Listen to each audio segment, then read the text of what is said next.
Tidak seperti musim lalu yang menuntut Persib Bandung untuk menunggu hingga detik terakhir leg kedua di Madura untuk mengangkat trofi, musim ini terasa berbeda. Lebih tenang, lebih anggun, tetapi tetap penuh letupan emosi. Persib menyegel gelar juara Liga 1 musim ini saat kompetisi masih menyisakan 3 pertandingan. Dan yang lebih istimewa, mereka bisa merayakannya di hadapan puluhan ribu bobotoh di Stadion GBLA. Sesuatu yang tidak terjadi di musim lalu. Nick Kuipers, yang kembali menjadi figur sentral di lini belakang Persib Bandung, merasakan langsung perbedaan tersebut. Ia menyebut bahwa gelar musim ini punya keistimewaan tersendiri. Baginya, tidak ada yang mengalahkan momen selebrasi bersama mereka yang berdiri di tribun sejak awal musim. Di kota sendiri, dan juga di kandang sendiri, Persib tidak hanya juara di klasemen, tetapi juga juara di hati para pendukungnya. Nick tahu, gelar ini bukan akhir. Masih ada 1 pertandingan di GBLA sebagai penutup sempurna untuk musim yang penuh kedewasaan, ketahanan, dan juga pembuktian. Musim lalu kami menjadi juara di Madura, tetapi kali ini berbeda. Kami juara ketika masih menyisakan 3 pekan, 3 pertandingan, dan kami bisa merayakannya bersama bobotoh. Jadi luar biasa. Ini perasaan yang luar biasa berada di stadion. Pertandingan terakhir juga nantinya akan dijalani di kandang. Dan tentunya, kami akan menikmati ini bersama, kata Nick Kuipers. Para pemain Persib Bandung menyerukan ajakan kepada bobotoh untuk merayakan gelar juara dengan cara yang tertib, elegan, dan juga bertanggung jawab. Hal ini ditekankan menjelang konvoy puncak yang dijadwalkan berlangsung pada hari Minggu, 25 Mei 2025 mendatang. Pesan ini disampaikan langsung oleh Beckham Putra Nugraha, Hen, Robby Darwish, dan juga Febri Haryadi dalam apel persiapan pengamanan konvoy Persib Bandung juara yang digelar di Plaza Balai Kota Bandung pada Senin 12 Mei kemarin. Beckham menekankan pentingnya menjaga situasi tetap kondusif, terlebih di tengah gelombang euforia masyarakat yang begitu tinggi. Selain itu, berbagai kalangan masyarakat dipastikan akan tumpah ruah ke jalan. Kita sebagai warga Bandung harus bisa menjadi tuan rumah yang baik. Banyak orang dari luar kota akan datang.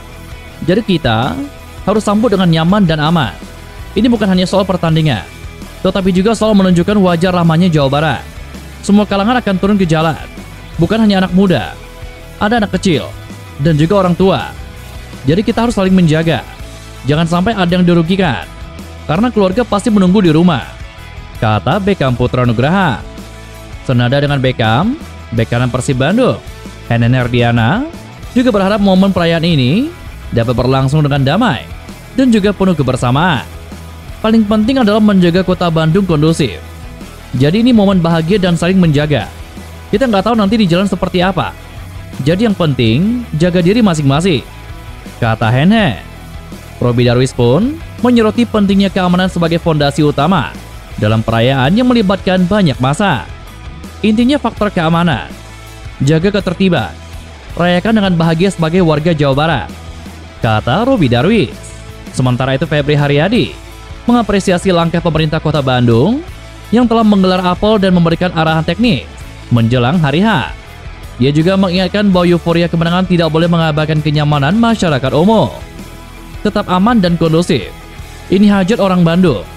Tetapi, kita juga harus menghargai pengguna jalan yang lain dan masyarakat yang beraktivitas, kata Febri Haryadi. Persib Bandung dipastikan tidak akan bisa memainkan Ciro Alves dalam 2 pertandingan terakhir musim ini. Keputusan itu datang usai Komdis PSSI menjatuhkan sanksi tambahan kepada pemain asal Brazil tersebut, seperti tertuang dalam surat keputusan tertanggal 8 Mei kemarin. Dalam salinan putusan itu, Ciro dijatuhi larangan bermain sebanyak 2 pertandingan serta denda sebesar 10 juta rupiah. Hukuman ini merupakan buntut dari kartu merah langsung yang ia terima saat Persib Bandung kontra Maluku United pada 2 Mei lalu di Stadion Kiraha Ternate. Komdis PSSI menyatakan bahwa Ciro Alves melanggar pasal 49 ayat 1 huruf D dan ayat 2 Kode Disiplin PSSI 2023 karena dianggap menyikut pemain lawan, yakni WB Meranggulo. Namun keputusan ini menuai kontroversi karena banyak yang menilai gerakan Ciro Alves bersifat refleks dan tidak sengaja. Dalam tayangan ulang pertandingan, gerakan Ciro tampak sebagai bagian dari upaya menjaga keseimbangan tubuh, bukan sebuah tindakan agresif dengan niat menyakiti. Hukuman ini sekaligus mengakhiri kisah Ciro Alves bersama Persib Bandung tanpa momen perpisahan di lapangan. Sebelumnya, sang pemain sudah menyatakan akan meninggalkan Persib Bandung usai laga pekan ke-30 kontra PSS Sleman di Bandung. Hal itu menjadikannya laga terakhir Ciro Alves di hadapan Bobotoh. Situasi ini menimbulkan tanda tanya besar di kalangan para supporter dan juga para pengamat sepak bola nasional. Banyak yang menilai keputusan Komdis terlalu keras dan terkesan dibuat-buat. Pasalnya, insiden serupa yang terjadi pada pemain lain di musim yang sama tidak selalu berujung pada larangan bermain 2 pertandingan tambahan. Dengan tidak adanya kesempatan banding, Persib Bandung maupun Ciro Alves harus menerima keputusan ini. Bagi Bobotoh, ini menjadi kenyataan pahit.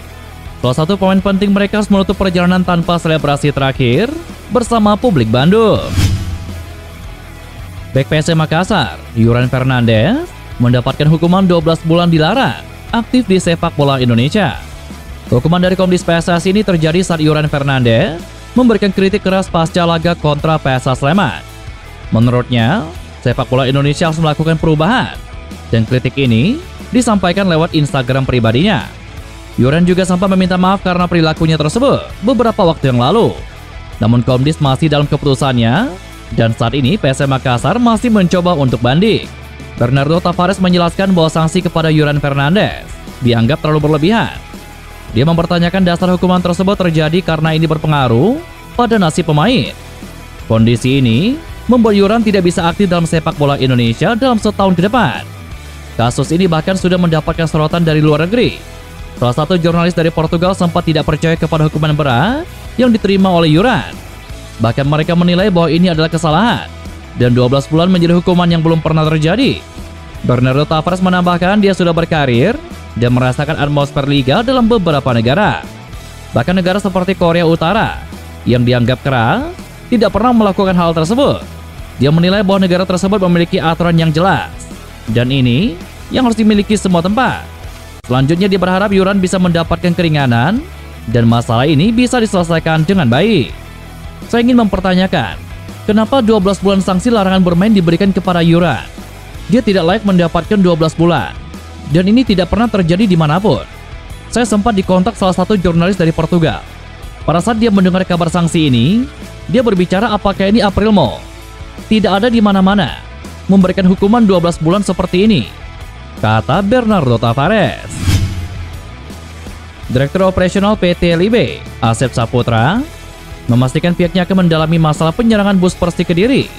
Insiden ini terjadi saat pemain Persik Kediri baru saja pulang melawan Arema FC di Stadion Kanjuruhan Malang pada Minggu kemarin.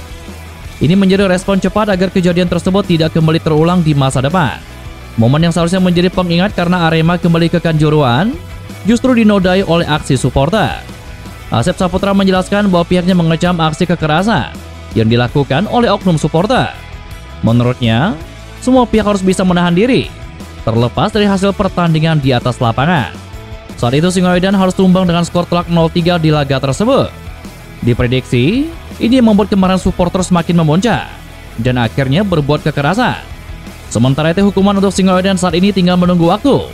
Pasalnya, mereka masih menunggu hasil laporan kepolisian untuk kasus ini. Perlu adanya sanksi tegas karena potensi konflik lebih bisa terjadi di masa depan. Sebelumnya, pertandingan yang dihadiri oleh supporter Arema ini berjalan lancar di stadion dengan pengawasan ketat dari pihak kepolisian.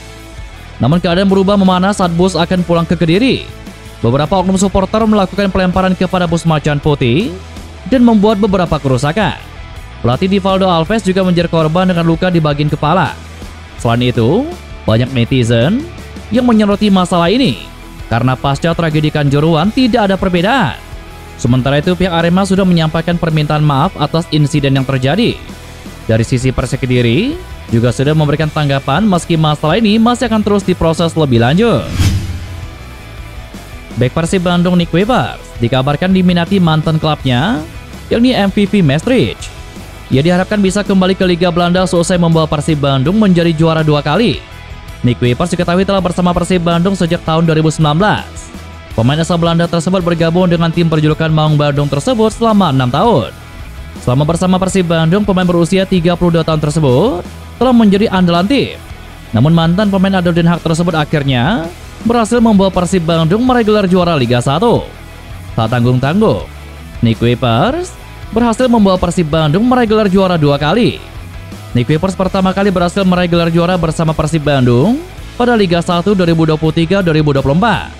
Setelah itu, Nick Kuipers berhasil membawa Persib Bandung back-to-back champions. Tim kebanggaan Boboto ini berhasil memastikan gelar juara Liga 1 musim ini, meski masih menyisakan 2 pertandingan. Keberhasilan Nick Kuipers membawa Persib Bandung meraih gelar juara Liga 1 2 kali ini membuat beberapa klub dikabarkan meminati dirinya. Salah satunya klub asal Belanda yang diketahui juga klub pertama Nick Kuipers, yakni MVP Maastricht.